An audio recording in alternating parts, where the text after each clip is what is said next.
میرے شوہر کو والدین کے انتقال کے بعد وراثت میں کچھ زرعی زمینیں ملی تھیں، اس لیے ڈاکٹر ہونے کے باوجود انہوں نے اس گاؤں میں رہائش اختیار کی جہاں پر زمینیں تھیں۔ وہیں وہ کلینک بھی کرنے لگے۔ اس طرح زمینوں کی دیکھ بھال کے ساتھ علاج معجزہ بھی چلنے لگا۔ زمینوں سے کیونکہ ٹھیک ٹھاک آمدنی ہو رہی تھی، اس لیے وہ غریبوں کا علاج مفت کرتے تھے۔ وہ صرف وڈیروں اور زمینداروں سے پیسے لیتے تھے، سو اللہ نے ان پر اپنا خصوصی کرم کیا اور تھوڑے ہی دنوں میں ان کے علاج کی دھوم مچ گئی۔ ان کے ہاتھ میں اللہ نے شفا رکھی تھی، اس لیے ان کو دستے شفا کا خطاب بھی ملا ہوا تھا۔ میرے شوہر کی رہائش اندرون سندھ کے ایک پسماندہ سے گاؤں میں تھی۔ والدین وفات پا چکے تھے، سب بہن بھائیوں کی شادی ہو چکی تھی، یہ سب سے چھوٹے تھے اور گھر میں اکیلے رہتے تھے۔ بہن بھائی سب شہروں میں آباد تھے۔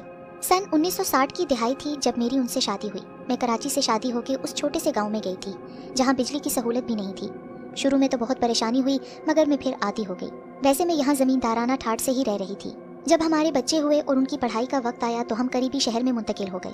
شہر میں میرے شوہر کو ایک بہت پرانا مکان سستے داموں مل گیا تھا، جس کی مرمت اور رنگ و روغن کروا کے اپنی ضرورت کے مطابق ہم نے اسے رہنے کے قابل کر لیا۔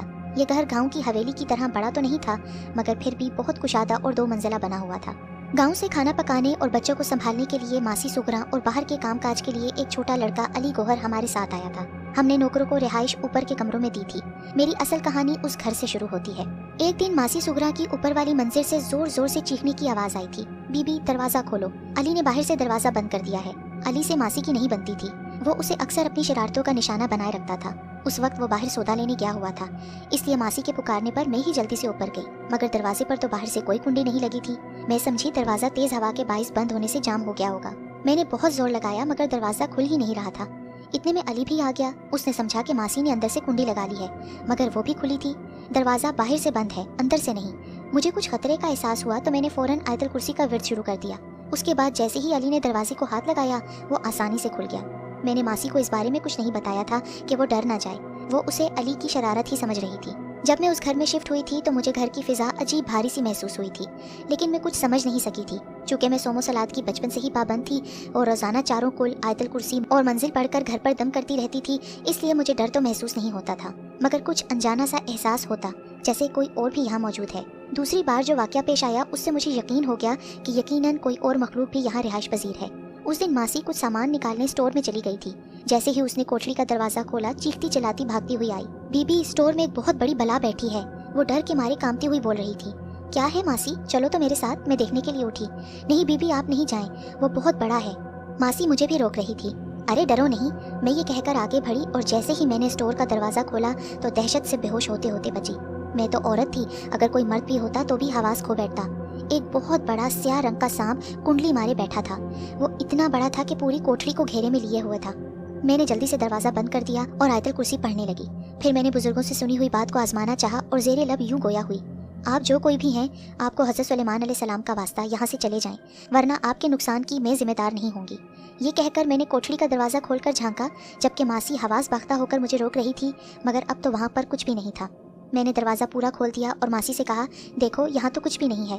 پھر میں نے اس کا ڈر ختم کرنے کے لیے کہا، شاید روشن دان سے کسی چیز کا سایہ آ رہا ہوگا، یہ دیکھو روشن دان میں رسی لٹک رہی ہے۔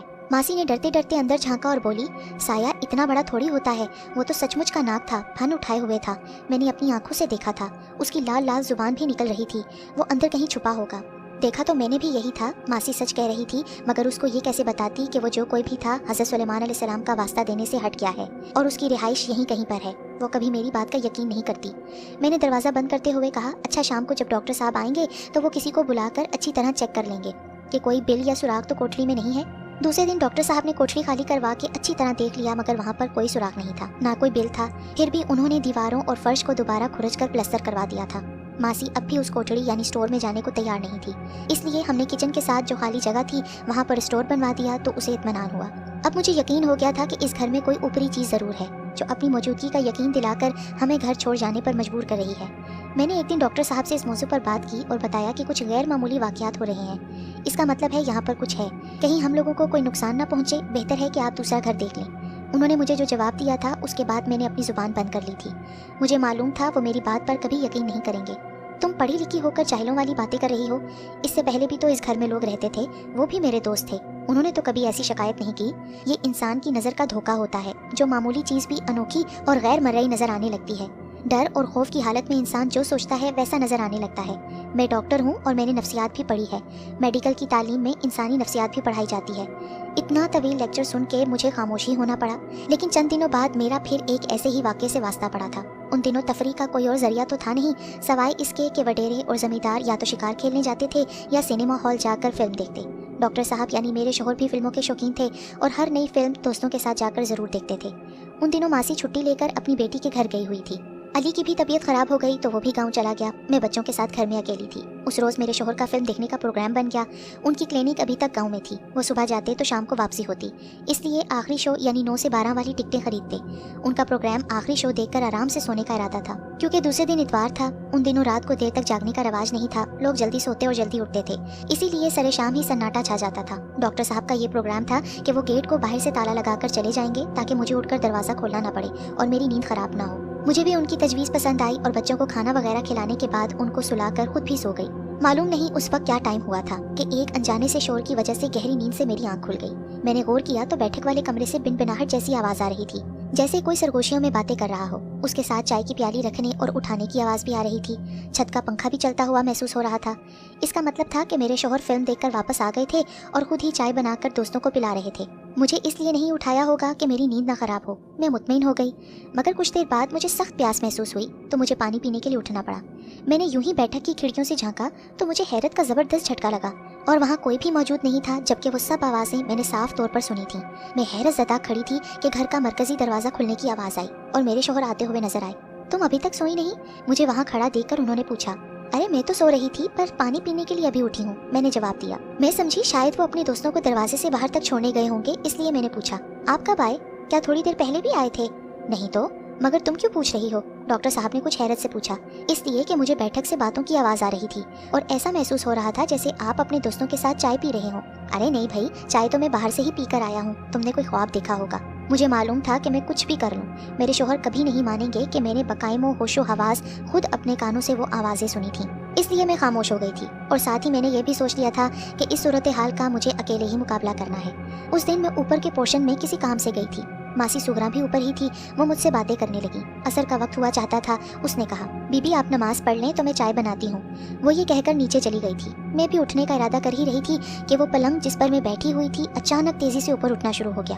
تھوڑی دیر تک تو میری سمجھ میں کچھ نہیں آیا، پھر یک دم مجھے خطرے کا احساس ہوا کیونکہ پلنگ اب برابر والے کمرے کی چھت کے قریب اوپر تک چلا گیا تھا۔ میرے یہاں ان دنوں چوتھے بچے کی آمد تھی۔ مجھے یہ خوف محسوس ہوا کہ اگر پلنگ تیزی سے نیچے گرتا ہے تو مجھے اور میرے ہونے والے بچے کو یقیناً نقصان پہنچے گا۔ تو میں نے جلدی جلدی قرآنی آیتوں کا ورد شروع کر دیا۔ سورہ فلق، سورہ ناس پڑھتے ہی پلنگ بہت آہستہ اور آرام سے فرش پر آ لگا اور اس کے نیچے سے شیر کی جسامت کا کالا بلا نکل کر میری آنکھوں کے سامنے دیکھتے ہی دیکھتے غائب ہو گیا۔ اس کا مطلب یہ تھا کہ اب مقابلہ واقعی شروع ہو گیا ہے۔ اس گھر میں کوئی ایسی پراسرار مخلوق بھی ہے جو مختلف بھیس میں میرے سامنے آ کر مجھے ڈرا رہی ہے۔ ان کا مقصد شاید مجھے یہاں سے نکالنا تھا، لیکن ابھی تک کوئی نقصان نہیں پہنچایا تھا۔ میں نہ کوئی عالم فاضل تھی نہ عامل کامل، مگر میں اللہ کی ایک ادنا بندی اتنا ضرور جانتی تھی کہ ان چیزوں سے جو ڈرتے ہیں انہی کو وہ ڈراتے ہیں۔ میں نڈر واقع ہوئی تھی۔ پھر مجھے اللہ اور اس کے کلام پر پورا یقین تھا، اس لیے مجھے غیبی مدد مل رہی تھی اور مجھے اور گھر کے دوسرے افراد کو کوئی نقصان نہیں پہنچا تھا۔ اور دوسری بات جو میری سمجھ میں آ رہی تھی وہ یہ کہ وہ مخلوق جو کوئی بھی تھی مجھے نقصان پہنچانا نہیں چاہتی تھی۔ شاید وہ نیک جنات تھے۔ بہرحال اچھے اور برے تو سبھی ہوتے ہیں۔ اس دفعہ بھی میرے یہاں بیٹا ہوا اور میں 3 بیٹوں اور ایک بیٹی کی ماں بن گئی۔ اس روز میں مننے کو گود میں سلا رہی تھی کہ میرے بڑے بیٹے نے سامنے والے میدان میں کرکٹ کھیلنے کی اجازت مانگی۔ اس کے دوست اسے بلانے آئے تھے۔ میں نے اس کو اس شرط پر اجازت دی کہ مغرب سے پہلے آ جانا، اور وہ خوشی خوشی اپنا بیٹ اٹھا کر چلا گیا۔ اس بات کو ابھی 5-10 منٹ ہی ہوئے تھے کہ منا سو گیا تھا اور میں اس کو جھولے میں لٹا کر اٹھی تھی کہ ماسی کے پاس جا کر رات کے کھانے کی تیاری کروں۔ اتنے میں مجھے سامنے سے میرا بڑا بیٹا آتا ہوا نظر آیا۔ ارے تم اتنی جلدی آ گئے، میچ ختم ہو گیا کیا؟ مگر اس نے مجھے کوئی جواب نہیں دیا اور اندر کمرے کی طرف تیزی سے قدم بڑھا دیے۔ تو میں نے اسے پھر آواز دی، بیٹا۔ میری آواز پر ماسی بھی اٹھ کر کھڑی ہو گئی اور بولی، بی بی آپ کا بیٹا تو میچ کھیلنے گیا ہوا ہے، مگر ماسی ابھی تو وہ اندر آیا ہے۔ نہیں بی بی، دروازہ تو میں نے ہی بند کیا تھا، وہ ابھی واپس نہیں آیا۔ اچھا، کہہ کر میں خاموش ہو گئی، مگر میں نے خود اپنی آنکھوں سے اپنے بڑے بیٹے کو دیکھا تھا۔ میری آنکھیں دھوکہ نہیں کھا سکتی۔ میں اپنی تسلی کے لیے اندر کمرے میں گئی، وہاں کوئی نہیں تھا۔ اب میرا شک یقین میں بدل گیا تھا کہ کوئی اور بھی اس گھر میں رہائش پذیر ہے۔ اس نے مجھے اپنی موجودگی کا یقین دلا دیا تھا۔ اب مجھے تو غیر معمولی واقعات اور پراسرار مخلوق سے کوئی خوف تو محسوس نہیں ہو رہا تھا، بس ڈر تھا تو صرف یہ کہ ان حالات سے خوفزدہ ہو کر کہیں کام والی نہ چلی جائے۔ چھوٹے بچے کے ساتھ گھر کے کاموں میں مجھے پھر بڑی مشکل ہو جاتی، مگر شاید وہ مخلوق بھی مجھے سمجھ گئی تھی کہ میں بھی اس کو نقصان پہنچانے کی کوشش نہیں کروں گی۔ اس لیے ماسی کے ساتھ شروع میں 2 واقعات، جب اس کے کمرے کا دروازہ بند ہو گیا تھا اور اسٹور روم میں سانپ نظر آیا تھا، اس کے بعد پھر کچھ اور نہیں ہوا تھا۔ اگر میں ان واقعات اور حالات سے ڈر کر اپنے شوہر کو مجبور کرتی کہ وہ کسی عامل یا بزرگ کو بلا کر گھر کو دکھائیں اور وہ ان کو بھگانے کی کوشش کرتے، تو شاید مجھ سے ان کی دشمنی پیدا ہو جاتی کہ وہ قوم جنات میں سے تھے اور اچھے تھے۔ اور پھر ایک دن یہ بات کھل کر میرے سامنے بھی آ گئی تھی۔ ماسی اور علی چھٹی لے کر گاؤں گئے ہوئے تھے۔ اس دن میں اکیلی تھی، بچے اسکول گئے ہوئے تھے، جمعے کا دن تھا۔ جمعے کے دن میرے شوہر بھی نماز سے پہلے کلینک سے آ جاتے تھے، بچوں کی بھی جلدی چھٹی ہو جاتی تھی۔ میں نے جلدی جلدی دوپہر کے کھانے کی تیاری کر لی تھی، اس لیے سوچا کہ پہلے منع کے کپڑے دھو لوں، پھر ٹائم نہیں ملے گا، کیونکہ جمعے کی نماز کی تیاری کے لیے بچوں اور شوہر کو غسل کرنا ہوگا۔ اس وقت اٹیچ بات نہیں ہوتے تھے، سب کے لیے گھر میں ایک ہی مشترکہ غسل خانہ ہوتا تھا۔ بڑا گھر ہوتا تو 2 بھی ہوتے تھے، مگر گھر بڑا تو تھا مگر غسل خانہ ایک ہی تھا۔ میں جلدی جلدی کپڑے دھو رہی تھی کہ اچانک پتہ نہیں کدھر سے ایک لمبے قد کی خوبصورت عورت میرے سامنے آ کر کھڑی ہو گئی۔ میں حیران ہو گئی کہ یہ عورت کون ہے۔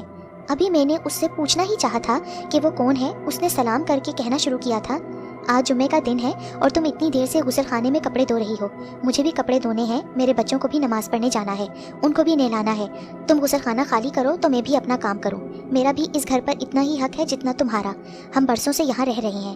اس کی بات سن کر میں بغیر خوفزدہ ہوئے بولی تھی، آجو بہن تم اپنا کام کر لو، میں بعد میں کر لوں گی۔ یہ کہہ کر میں کپڑے اٹھا کر کھڑی ہو گئی۔ مجھے حیرت ہوئی کہ اس کے پیچھے میرے بچوں کی عمر کے برابر 4 بچے کھڑے تھے، 3 لڑکے اور 1 لڑکی، اور سب سے بڑی بات یہ تھی کہ ان بچوں کی شکلیں حیرت انگیز طور پر میرے بچوں سے مل رہی تھیں۔ میرے اٹھتے ہی وہ غسل خانے کے اندر مسکراتی ہوئی یہ کہہ کر چلی گئی، تم نے مجھے بہن کہا ہے تو انشاءاللہ میں بھی یہ رشتہ نبھاؤں گی۔ پھر کچھ دیر تک مجھے غسل خانے کے اندر سے کپڑے دھونے اور پانی گرنے کی آواز آتی رہی، مگر کچھ نظر نہیں آ رہا تھا۔ مجھے بہت خوشی ہوئی تھی کہ وہ مسلمان جنات میں سے تھے اور شر انگیز نہیں بلکہ نیک، پرخلوص اور مہربان نظر آئے تھے۔ وہ میرے گھر میں شراکت دار تھی اور میں نے بھی اس کو قبول کر لیا تھا۔ جب ڈاکٹر صاحب اور بچے جمعے کی نماز کے لیے مسجد چلے گئے تو میں نے دیکھا کہ میرے بیٹوں جیسے 2 بچے سفید کپڑے اور سر پر ٹوپی پہنے ہوئے ایک آدمی کے ساتھ آنگن کے دروازے سے باہر جا رہے ہیں۔ یقیناً وہ بھی نماز کے لیے جا رہے تھے، اور حیرت انگیز بات یہ تھی کہ اس آدمی کی شکل اور قد میرے شوہر سے بہت مل رہا تھا۔ وہ میری آنکھوں کے سامنے بند دروازے سے باہر نکل گئے تھے۔ میں نے اب تک اپنی زندگی میں جتنے بھی آسیب، جنات اور اثرات کے قصے سنے تھے وہ بہت خوفناک اور نقصان پہنچانے والے تھے، لیکن میرا واسطہ نہایت نیک اور بے ضرر جنات فیملی سے پڑا تھا، اس لیے میں بے فکر ہو گئی تھی۔ ان کی رہائش پہلی منزل پر بنے ہوئے کونے کے کمرے میں تھی، کیونکہ میں نے اسی طرف سے ان کو آتے جاتے دیکھا تھا۔ یہاں سب سے اہم بات یہ تھی کہ وہ سوائے میرے گھر کے کسی اور فرد کو نظر نہیں آتے تھے۔ اسی طرف سے اکثر مجھے کھانا پکانے کی خوشبو اور برتن وغیرہ دھونے کی آوازیں بھی محسوس ہوتی تھی۔ کبھی کبھی ماسی بھی کہتی، بی بی برابر والوں کے یہاں پتہ نہیں کیا پک رہا ہے، خوشبو بڑی اچھی آ رہی ہے۔ میرے بڑے بیٹے نے بورڈ کے امتحان میں اول پوزیشن حاصل کی تو میں نے اپنے محلے، پڑوسی اور دوستوں میں مٹھائی بانٹی۔ پھر مجھے خیال آیا کہ اپنی نادیدہ دوست جس کو میں نے بہن کہا تھا اس کو بھی اپنی خوشی میں شامل کروں، ان کو بھی مٹھائی کھلاؤں۔ میں نے اپنے بڑوں سے سنا تھا کہ جنات اخروٹ کی مٹھائی کھاتے ہیں، تو میں نے اپنے شہر کی سب سے بڑی اور بہترین مٹھائی کی دکان سے اخروٹ کی مٹھائی منگوائی اور ڈبہ لے جا کر اس کمرے کے دروازے کے سامنے رکھ دیا۔ وہ میری نظروں کے سامنے ہی غائب ہو گیا اور میرے کانوں میں پرخلوص آواز آئی، بہت مبارک ہو۔ اسی روز شام کو میرے بیٹے کی میز پر ایک بہت خوبصورت اور قیمتی پین کا ڈبہ رکھا ہوا ملا۔ وہ بہت خوش ہوا اور پین کا ڈبہ لے کر میرے پاس آیا اور بولا، امی یہ پین آپ لائی ہے؟ میں یہی پین لینا چاہتا تھا۔ میں سمجھ گئی کہ یہ تحفہ میری اس نادیدہ دوست نے دیا ہوگا۔ رکھ لو بیٹے، یہ میری دوست نے دیا ہے، میں نے مسکرا کر کہا۔ امی جس نے بھی دیا ہے بہت خوبصورت ہے، مجھے بہت پسند آیا ہے، بہت بہت شکریہ۔ وہ سن 70 کا زمانہ تھا جب سندھ میں لسانی فسادات پھوٹ پڑے تھے، ادھر ادھر سے خبریں اچھی نہیں آ رہی تھیں۔ ہم نے بڑے بچوں کو کراچی، ننہال بھیج دیا تھا۔ ماسی بھی بہانہ بنا کے اپنے گاؤں واپس چلی گئی تھی اور علی نے بھی کام چھوڑ دیا تھا۔ میں اپنے چھوٹے بیٹے کے ساتھ گھر میں اکیلی رہ گئی تھی۔ میرے شوہر صبح کلینک جاتے تھے تو میں سارا دن گھر میں اکیلی ہوتی۔ صبح جاتے وقت وہ اپنے سامنے گھر کے گیٹ میں اندر سے تالا لگواتے اور جب تک میں گیٹ میں تالا ڈال کر کمرے کا دروازہ بھی نہیں بند کر لیتی وہ کھڑے رہتے۔ میں 2-3 دن سے گھر کے سامنے موجود کھیل کے میدان کی باؤنڈری وال پر ایک مشکوک سا لڑکا بیٹھے ہوئے دیکھ رہی تھی۔ وہ پتہ نہیں کب سے آ کے دیوار پر بیٹھ جاتا اور جب میرے شوہر گاڑی سٹارٹ کر لیتے تو وہ واپس چلا جاتا۔ ایسا کئی دنوں سے ہو رہا تھا۔ مجھے ایک دن یہ خیال آیا کہ شاید یہ میرے شوہر کے آنے جانے کے اوقات کو نوٹ کر رہا ہے، اور پھر میرا یہ اندیشہ صحیح ثابت ہوا۔ اس دن میرے شوہر نے جیسی ہی گاڑی سٹارٹ کی تو میں ان کو خدا حافظ کہہ کر اندر آ کر گیٹ بند کرنے لگی۔ اس دن ان کو جانے کی کچھ جلدی تھی، شاید اس لیے گیٹ بند کروانے سے پہلے ہی چلے گئے، ورنہ جب تک میں گیٹ میں تالا نہیں ڈال لیتی تھی وہ کھڑے رہتے تھے۔